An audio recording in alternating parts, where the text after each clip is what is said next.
Hello বন্ধুরা, তো আমার ভিডিওয় সবাইকে অনেক অনেক স্বাগত। তো আজকে চলে এসেছি একটা সহজ উপায় ইলিশ মাছের ঝোলের রেসিপি নিয়ে। তো খুব সহজেই সবাই বাড়িতে এটা বানাতে পারবে। তো তার আগে দেখো, আমার বাবা সব বাজার টাজার করে নিয়ে চলে এসছে এখানে।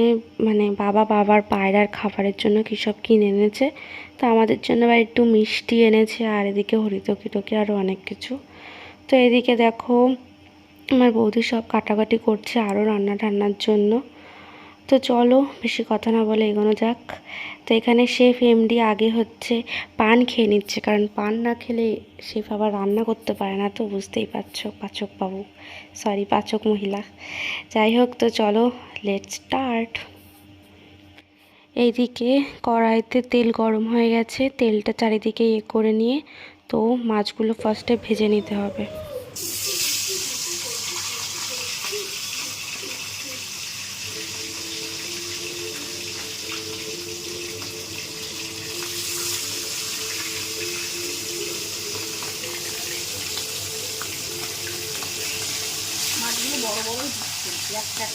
এখন মাছগুলো ভাজা হচ্ছে।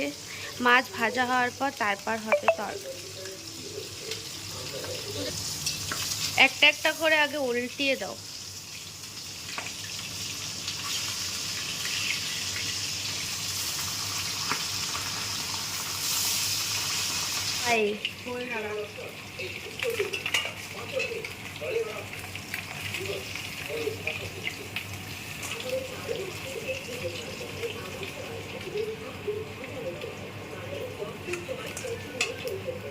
যে ভাজা মাছগুলো সব তুলে দিয়েছে এক এক করে, আর বাকি মাছগুলো ভিজে দিচ্ছে ফাটাফাট।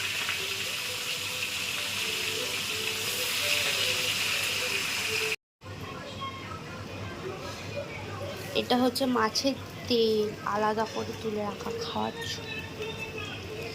আর এখানে সব মাছগুলো ভাজা হয়ে গেছে। এবার এই গরম তেলের মধ্যে কালো জিরে ফোড়ন দেওয়া হবে, তারপরে রান্না হবে। তো এই যে সবজি কেটে রাখা আগের থেকেই,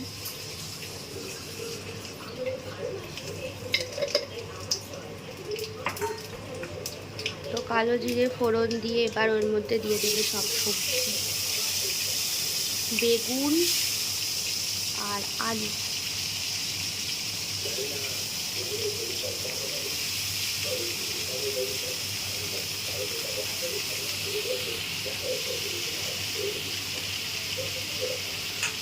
সবার ফার্স্টে বেগুনটা দিয়ে আগে বেগুনটা একটু ভেজে নিচ্ছি।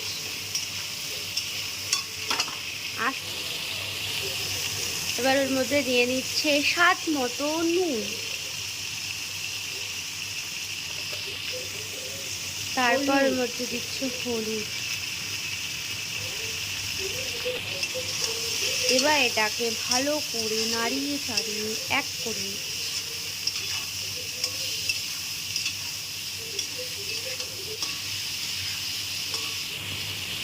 তারপর ওর মধ্যে দিয়ে দিচ্ছে চিড়ে রাখা কাঁচা লঙ্কা।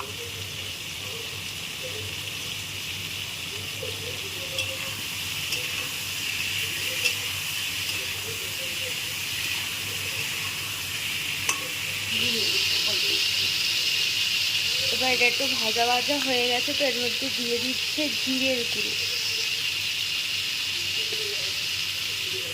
তারপরে এর মধ্যে দিচ্ছে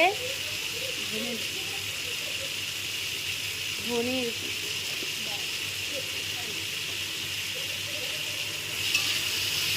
দিয়ে ভালো করে মিক্স করে নিতে হবে।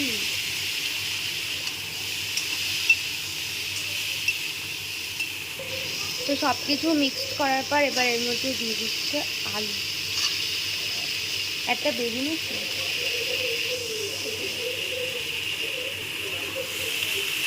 দিয়ে এবার এটাকে ভালো করে একটু মিক্স করে কষিয়ে নেব।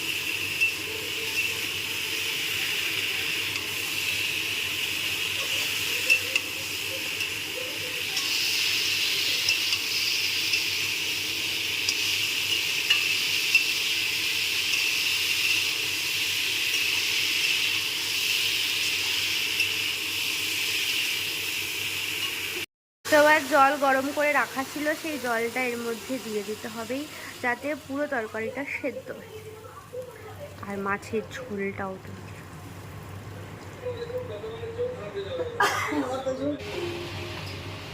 এই দেখো তরকারি হয়ে এসছে, পুরো ফুটে গেছে।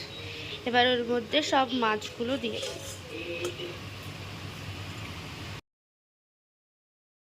তো বন্ধুরা, আমাদের তরকারি হয়ে গেছে। মাছ দিয়ে একটুখানি ফোটালেই তরকারি হয়ে যাবে। তো সত্যি এটা খুব সহজ উপায় একটা রেসিপি তোমাদের সাথে শেয়ার করলাম। যদি ভালো লাগে তোমরাও বাড়িতে বানিও, খুব সহজেই বাড়িতে বানিয়ে ফেলতে পারবে ইলিশ মাছের ঝোল, যেটা খাওয়াও ভালো, কোনো ক্ষতি না, কম মশলায় একটা সুস্বাদু জিনিস। তো ভিডিওটা আমার এই অবধি। আমার শেফ এমডির রান্না রেসিপি আজকে তোমাদের সাথে শেয়ার করলাম। ভালো লাগলে সবাই লাইক, শেয়ার, কমেন্ট করো। আর পরে আরও এরকম ভিডিও নিয়ে আসবো। তো যদি কারোর কোনো রেসিপি লাগে তো সবাই কমেন্টে বলো, অবশ্যই দেখাবো। তো চলো, বাই বাই, টেক কেয়ার।